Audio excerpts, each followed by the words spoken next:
Welcome to తొలి వార్త. ప్రజల కోసం ప్రజల పక్షం వార్తలు చదువుతోంది మీ మాధురి. వర్గాల బలోపేత లక్ష్యంగా అనగాన జాతుల గుండె ధైర్యంగా పేదల కోసం ప్రేమను పంచుతున్న ఆపన్న హస్తంగా అభివృద్ధినే చిరునామాగా మార్చుకొని రాష్ట్ర రూపురేఖ మార్చుటకు దేశంలోనే రాష్ట్రాన్ని ఆదర్శ రాష్ట్రంగా నిలుపుటకు అంకిత భావంతో నిరంతరం పనిచేస్తున్న పట్టు వీరని విక్రమార్కుడు మన బట్టి విక్రమార్కుల సందేశం.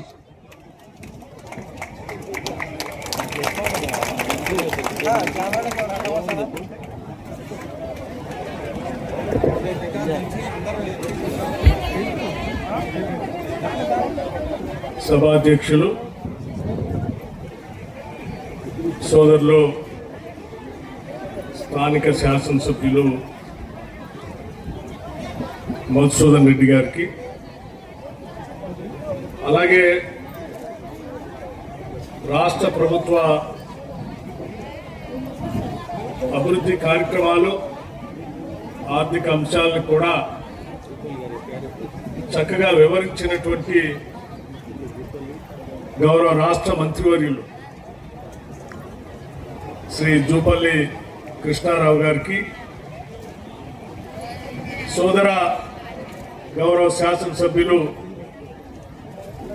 శ్రీ మెగారెడ్డి గారికి, సోదర గౌరవ శాసనసభ్యులు శ్రీ అనిరుద్ధ్ రెడ్డి గారికి,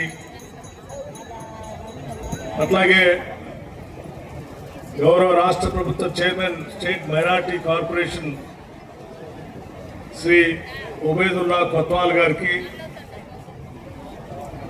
DCCB chairman Mahabubnagar Shri Vishnuvardhan Reddy గారికి, గౌరవ ఆనాటి శాసనసభ్యురాలు శ్రీమతి స్వర్ణ సుధాకర్ రెడ్డి గారికి,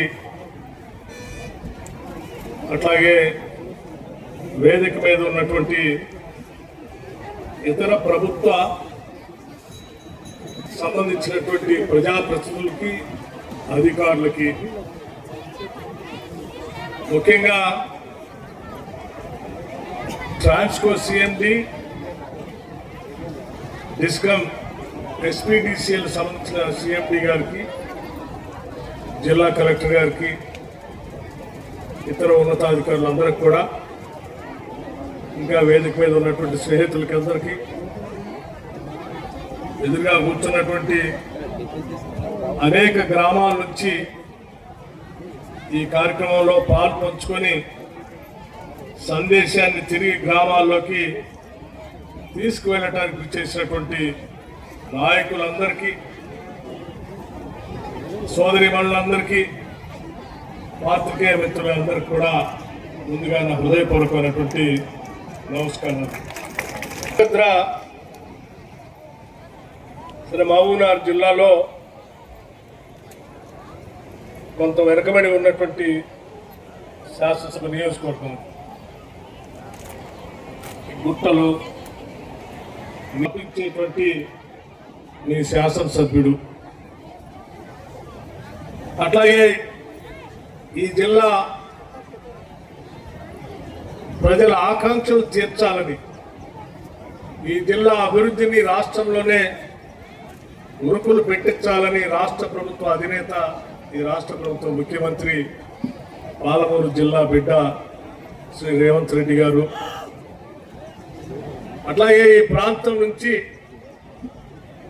మంత్రివర్గంలో నిత్యం ప్రజా సమస్యలపై చక్కటి అవగాహనతో సంక్షేమ కార్యక్రమాలతో పాటు అభివృద్ధి కార్యక్రమాలని నిరంతరం మానిటర్ చేస్తూ ముందుకు తీసుకెళ్తున్నటువంటి జూపల్లి కృష్ణారావు గారు, మీరందరూ పెద్ద ఎత్తున ఈ ప్రాంత అభివృద్ధి కోసం తప్పిస్తూ ఉన్నారు.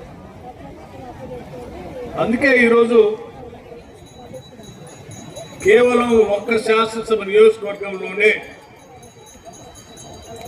ఈ దేవరకద్ర శాసనసభ నియోజకవర్గంలో దాదాపు 12 sub stations, 33/11 kV sub stations, ఒక 132/33 kV సబ్ స్టేషన్, ఇవన్నీ కలిపి దాదాపు 72 కోట్ల రూపాయలతో ఈ ఒక్కరోజే ఈరోజు మనం భూమి పూజ కార్యక్రమం చేసుకుంటాం. ఈ శాసనసభ నియోజకవర్గంలో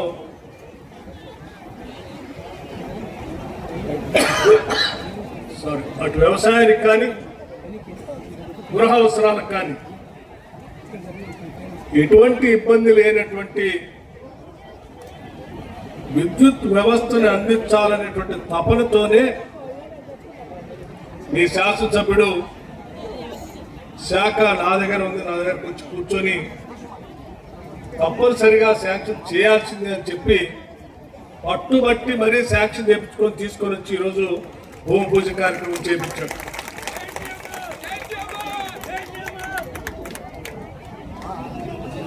ఇదొక్కటే కాదు, గతం నుంచి జూనియర్ కాలేజ్ కావాలని, డిగ్రీ కాలేజ్ కావాలని, రోడ్లు కావాలని, లేకపోతే ఈ ప్రాంతానికి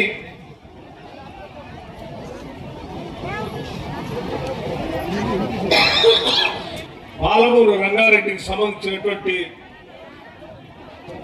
కాలువ పనులు కానీ, R&R ప్యాకేజ్ కానీ, ఇతరత్ర ఏ అవసరం ఉన్నా కానీ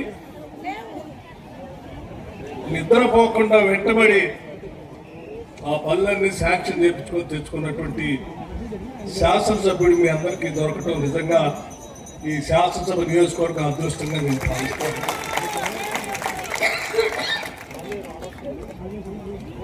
ప్రజానాయకుడు అంటే, ప్రజాప్రతినిధి అంటే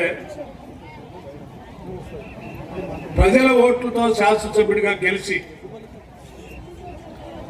ఆ శాసనసభ సభ్యత్వాన్ని, హోదాని తన వ్యక్తిగత అవసరాల కోసం, కాంట్రాక్టుల కోసం వాడుకోవటం కాదు.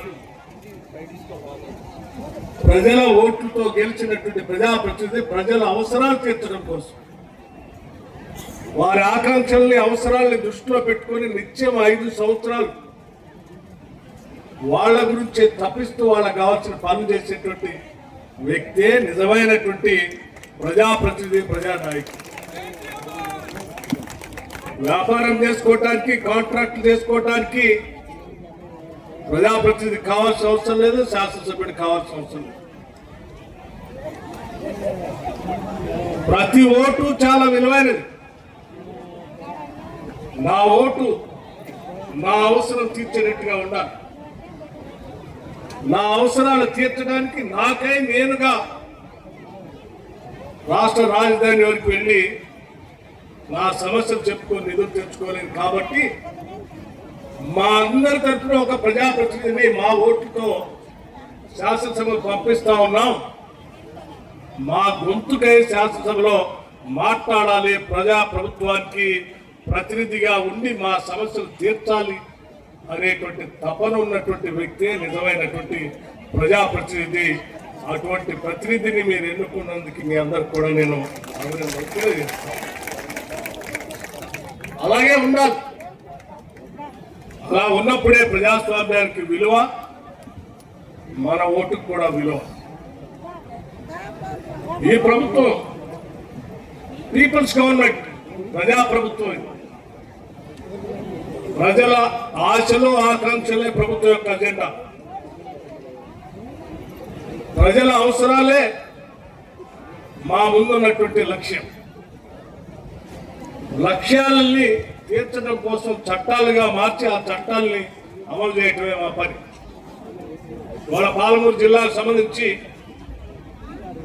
మరి ఎప్పటి నుంచో నీటి అవసరాలు కావాలని, ఆ వసతులు తీర్చుకోవడం కోసమే మన ప్రత్యేక రాష్ట్రం కావాలని, కృష్ణానది ఒడ్డునే ఉన్నాం, ఆ ఒడ్డున ఉన్నటువంటి నీళ్ళని మన భూమి పొరల్లోకి పాలించుకోవాలని చెప్పి ప్రత్యేక రాష్ట్రం వస్తే గతం కంటే ఇంకా స్పీడ్గా పాలించుకోవచ్చని మనందరం పోరాటం చేశాం, తెచ్చుకున్నాం. మరి నేను 10 సంవత్సరాలుగా లెక్కలు తీశాను. ఆనాటి ప్రభుత్వాలు చేసినటువంటి ప్రాజెక్టులు పూర్తి చేసి నీళ్లు ఇచ్చిన చరిత్ర తప్ప ఈ 10 సంవత్సరాల్లో ఏ ప్రాజెక్టు ద్వారా 1 ఎకరానికి కూడా మహబూబ్నగర్ ఉమ్మడి జిల్లాలో 1 ఎకరానికి కూడా నీళ్లు ఇచ్చినటువంటి చరిత్ర లేదు. మరి మనందరి ఆశ తపన 10 సంవత్సరాలు ఆవిరైపోయింది, నిధులు ఆవిరైపోయాయి, నీళ్లు మాత్రం రాలేదు. ఇప్పటికి కూడా పాలమూరు జిల్లాలో ఉన్నటువంటి ప్రాజెక్టులు చూస్తే జోరాల ఆనాటి కాంగ్రెస్ ప్రభుత్వాలు కట్టించింది, కోయల్ సాగర్ ఆనాటి ప్రభుత్వాలు కాంగ్రెస్ ప్రభుత్వాలు కట్టించింది, భీమా ఫేజ్ 1 ఫేజ్ 2 ఆనాటి ప్రభుత్వాలు కట్టించింది, కల్వకుర్తి లిఫ్ట్ ఇరిగేషన్ ఆనాటి ప్రభుత్వాలు కట్టించింది. వీటన్నిటికీ నీళ్లు బేస్ చేసుకొని తీసుకోవడానికి కావాల్సినటువంటి స్టోరేజ్ కెపాసిటీ తెచ్చి కట్టినటువంటి శ్రీశైలం ప్రాజెక్టు ఆనాటి కాంగ్రెస్ ప్రభుత్వాలు కట్టిస్తే మరి మీరు 10 ఏళ్లుగా ఏం చేశారయ్యా? ఏం చేయలేదు. ఆనాటి కాంగ్రెస్ ప్రభుత్వాలు పాలమూరు రంగారెడ్డికి శాంక్షన్ చేసి డిజైనింగ్ కోసం అప్రూవల్ ఇచ్చి శాంక్షన్ చేసి జీవోని అడ్డం పెట్టుకొని సరే మేము ఇది చేపడతామని చెప్పి ఇదే దేవరకద్ర శాసనసభ నియోజకవర్గంలో వచ్చి 2015 జూన్ 11వ తారీఖు నాడు వచ్చి ఇక్కడ కరువైన రిజర్వాయర్ కోసం పునాదులు వేశారు. 3 సంవత్సరాల్లో నీళ్లు మారుస్తామని చెప్పారు. ఎక్కడ 3 సంవత్సరాలండి, 10 సంవత్సరాలు అయిపోయింది, నీళ్లు మారలేదు. పారకపోగా హడావుడిగా ఎన్నికల కంటే ముందు చాలా హడావుడిగా ఓ పెద్ద మనిషి ఇక్కడికి వచ్చేసి పంప్ ఆన్ చేసి నీళ్లు బారిచ్చామో చూసుకోండి, అద్భుతంగా నీళ్లు మారుతున్నాయి. నార్లాపూర్ దగ్గర కొద్దిగా ఒక పంప్ ఆన్ చేసి ఆ పంప్ కూడా ట్రయల్ రన్ లాగానే ఆన్ చేసి మళ్ళీ ఎమ్మటే బంద్ చేశారు. బంద్ చేసి మొత్తం నేను పాలమూరు రంగారెడ్డి పూర్తి అయిపోయింది. మహబూబ్నగర్ జిల్లాలో సస్యశ్యామలంగా నీళ్లు మారుతున్నాయి, పంటలు బ్రహ్మాండంగా పండుతున్నాయి అని చెప్పి వెళ్ళిపోయింది. ఏదో పాత కథల్లో చందమామ కథల్లో అద్భుతమైనటువంటి అభూత కల్పనలు సృష్టించి అరచేతుల వైకుంఠం గురించి అన్ని వచ్చేసి అనుభవించని చెప్పారు. కానీ వాస్తవాన్ని చూస్తే ఏమీ లేదు. ఎప్పటికి కూడా పూర్తి చేయలే. నార్లాపూర్ నుంచి ఏదులకు నీళ్లు రావాలి, ఏదుల నుంచి ఒట్టానికి రావాలి, ఒట్టే నుంచి కరువునికి రావాలి. కాంగ్రెస్ ప్రభుత్వం వచ్చిన తర్వాత ఈ పాలమూరు నుంచి ముఖ్యమంత్రిగా ఉన్నటువంటి రేవంత్ రెడ్డి గారు మహబూబ్నగర్ హెడ్ క్వార్టర్లో భారీ బహిరంగ సభ పెట్టి యావత్ క్యాబినెట్ అంతా పిలిచారు. రైతు పండుగ పేరు మీద మరి నేను పాలమూరు బిడ్డని, మీ అందరి ఆశీస్సులతో ఈ రాష్ట్రానికి ముఖ్యమంత్రి అయినా మా పాలమూరు ప్రజలందరూ నీళ్ల కోసం తప్పిస్తా ఉన్నారు. బొంబాయి, మొగ్గుబాయి, దుబాయ్ అని మాయ మాటలు చెప్పి ఆనాటి ప్రభుత్వాలు ఓట్లు వేయించుకొని గాలి వదిలిపెట్టిపోయారు. నా మీద, కాంగ్రెస్ పార్టీ మీద అపారమైన నమ్మకంతో మనకు ఓట్లు వేసి గెలిపించారు. ఈ పాలమూరు జిల్లా పైన ఒక ప్రత్యేకమైన దృష్టి సారించి దీని అభివృద్ధి కోసం యావత్ కేబినెట్ అంతా కూడా మీరంతా కూడా దృష్టి పెట్టి సహాయం చేయాలని చెప్పి ఈ మహబూబ్నగర్ జిల్లాకి నిధులు కూడా పాలమూరు రంగారెడ్డి ప్రాజెక్టుతో పాటు మిగతా అభివృద్ధి కార్యక్రమాలకి సంబంధించి కూడా నిధులు కొంచెం బాగా వెనకబడి ఉన్నటువంటి జిల్లా కాబట్టి ప్రత్యేక దృష్టి సారించమని చెప్పి వారు కోరటం, కేబినెట్ కూడా దీన్ని అంతా అర్థం చేసుకుని ఈరోజు ప్రత్యేకంగా ఈ మహబూబ్నగర్ జిల్లా మీద దృష్టి సారించి ప్రాజెక్టు వారిగా ప్రయారిటైజ్ చేసుకొని నీటిపారుదల, విద్యుత్ శాఖ, విద్య, వైద్యం, రోడ్లు, ఇతరత్రా కావాల్సినటువంటి అభివృద్ధి కార్యక్రమాలన్నింటినీ ప్రయారిటైజ్ చేసుకొని పెద్ద ఎత్తున ఈరోజు నిధులు ఖర్చు పెడుతూ అన్ని క్లియర్ చేసుకుంటూ పోతా ఉన్నాం. డెఫినెట్ గా మీ అందరికీ మాటిస్తా ఉన్నాం. పాలమూరు రంగారెడ్డి ప్రాజెక్టు నీళ్లు కూడా గతంలో జోరాల ఏ రకంగా కాంగ్రెస్ వాళ్ళు పారించారో, గతంలో కల్వకుర్తి లిఫ్ట్ ఇరిగేషన్ ఏ రకంగా కాంగ్రెస్ ప్రభుత్వం పారించాయో, పాలమూరు రంగారెడ్డి సంబంధించిన నీళ్లను కూడా కాంగ్రెస్ ప్రభుత్వమే ఈ జిల్లాలో నీళ్లు పారుస్తుంది. దానికి కావలసినటువంటి నిధులన్నీ కూడా సంపూర్ణంగా వెచ్చిస్తాం. ఇది వచ్చిన తర్వాత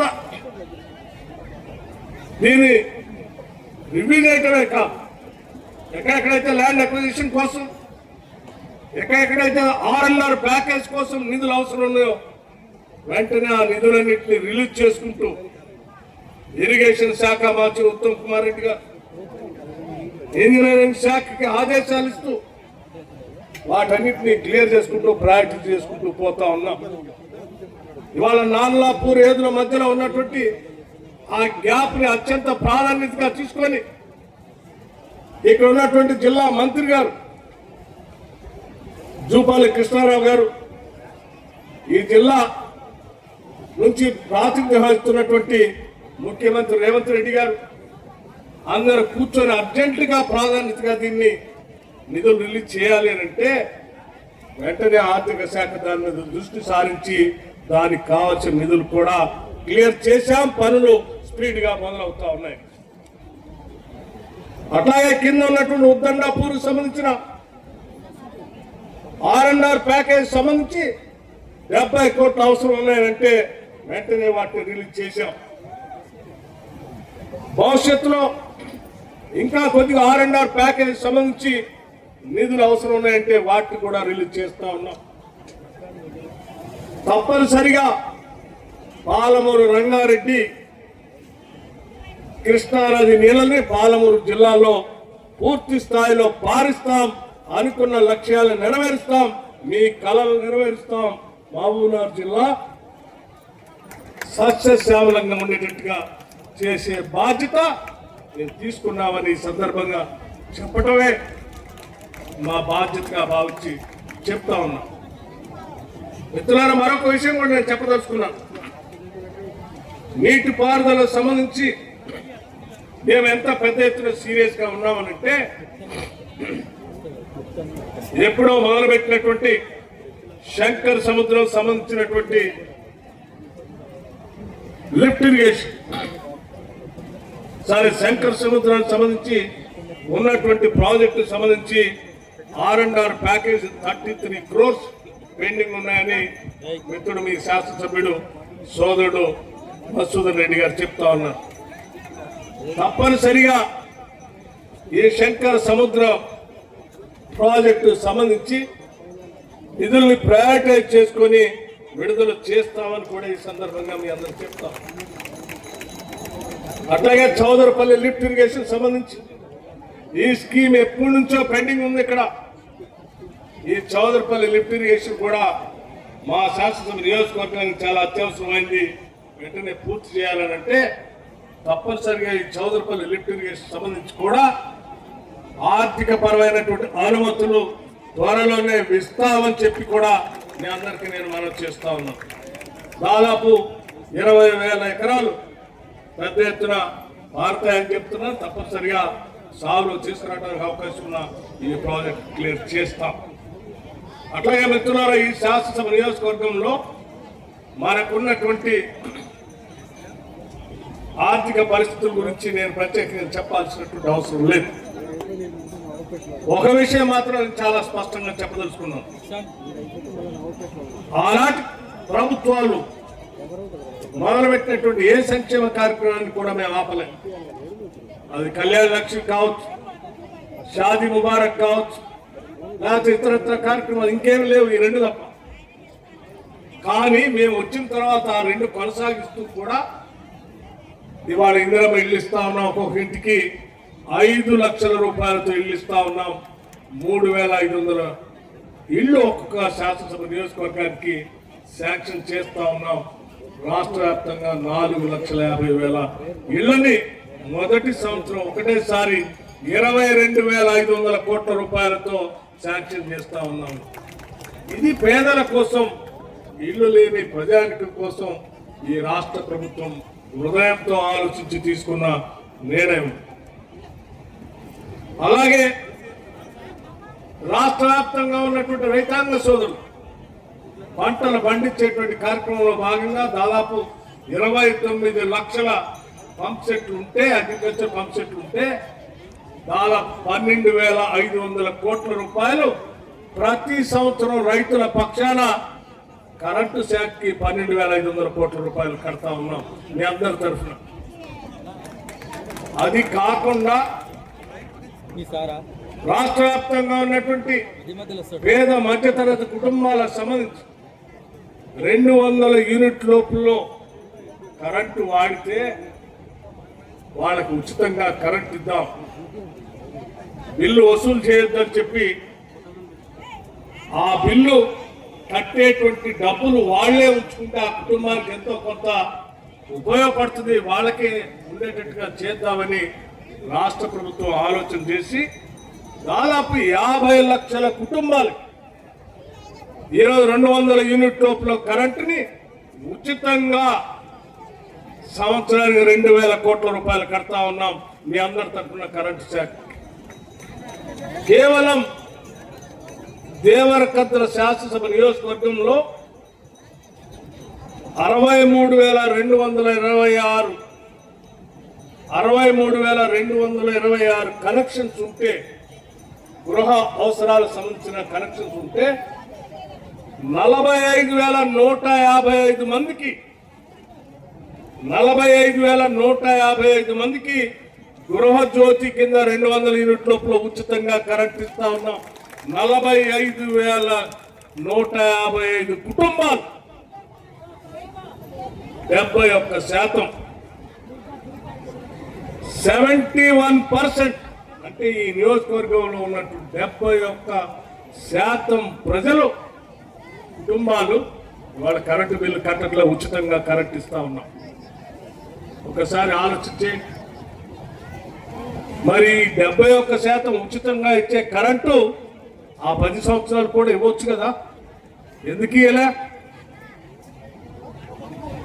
5 లక్షలతో ఇందిరమ్మ ఇల్లు ఇచ్చే ఇల్లు 10 సంవత్సరాల్లో ఇవ్వచ్చు కదా, ఎందుకు ఇవ్వలే?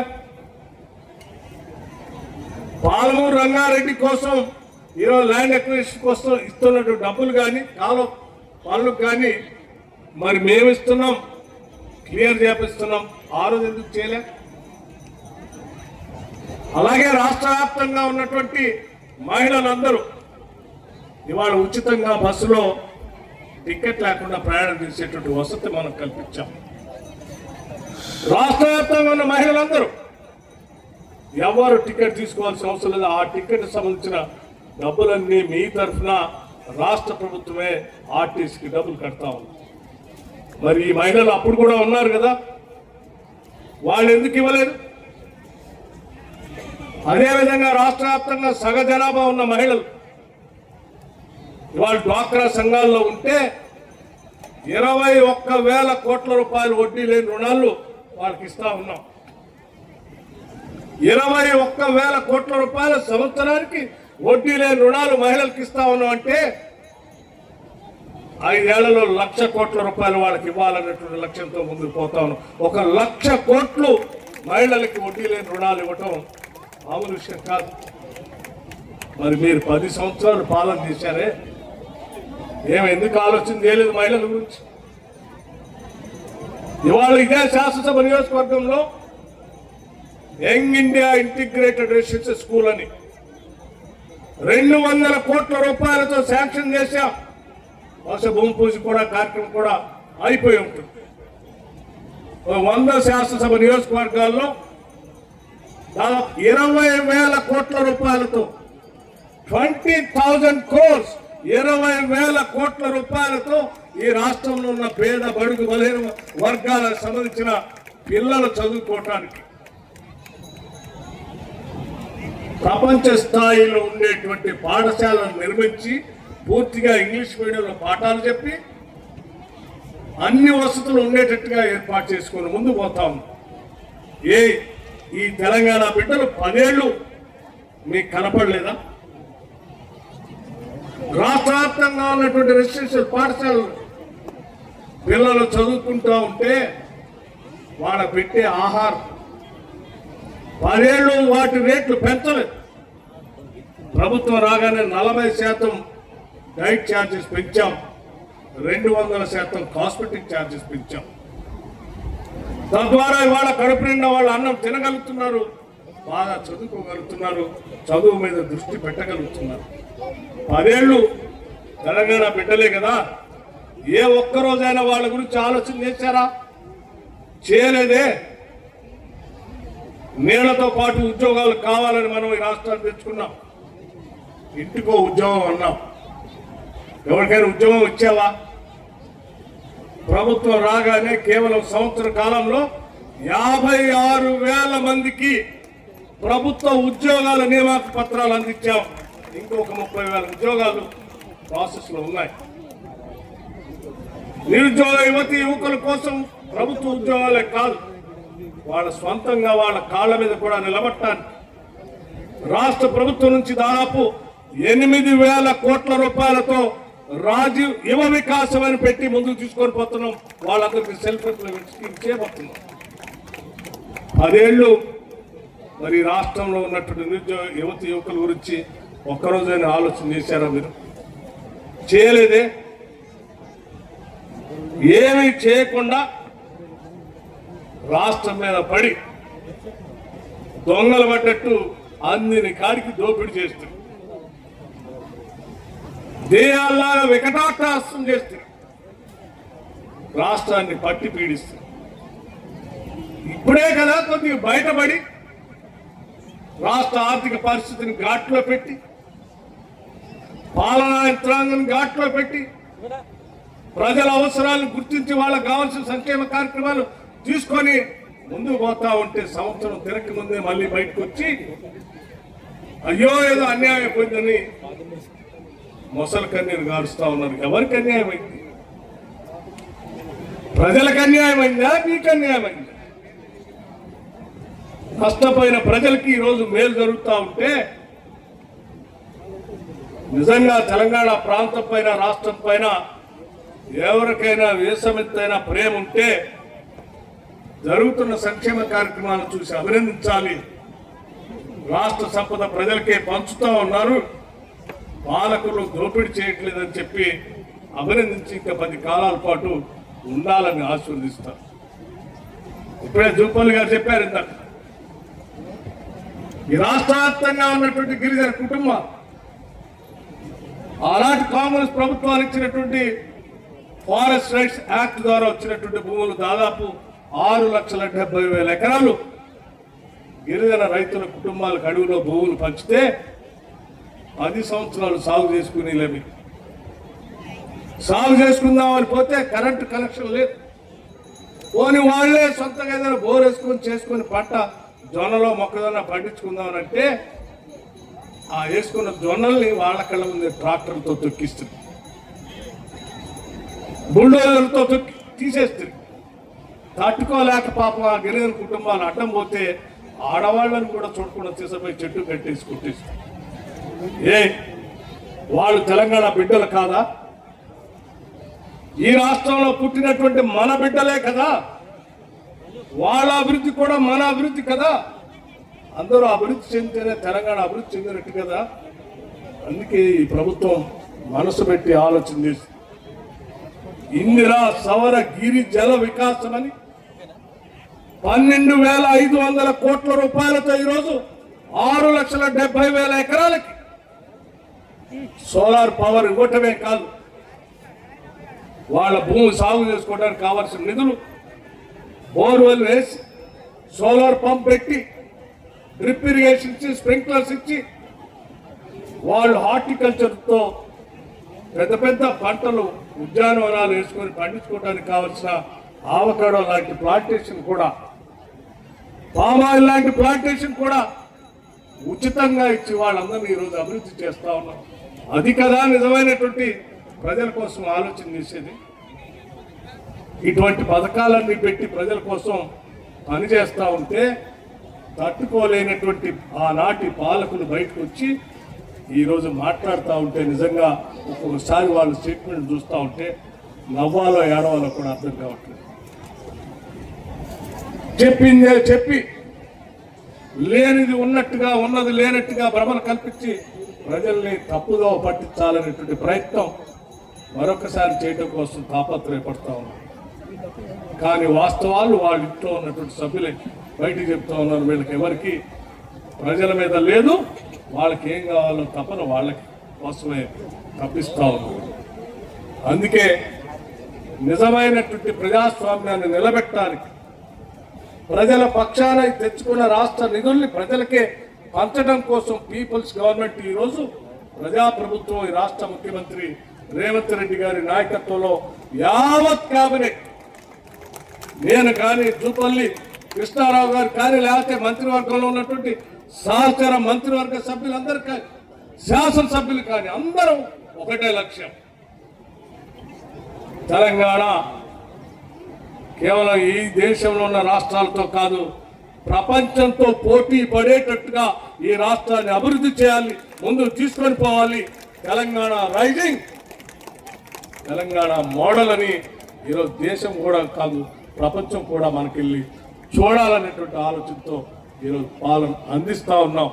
అందుకే మీ అందరికీ ఒకటే నేను విజ్ఞప్తి చేస్తూ ఉన్నాను, ఈ ప్రజాప్రభుత్వం ప్రజాపాలన కొనసాగటం కోసం మీ అందరి ఆశీస్సులు కావాలి, మీ అందరి అండదండలు కావాలి.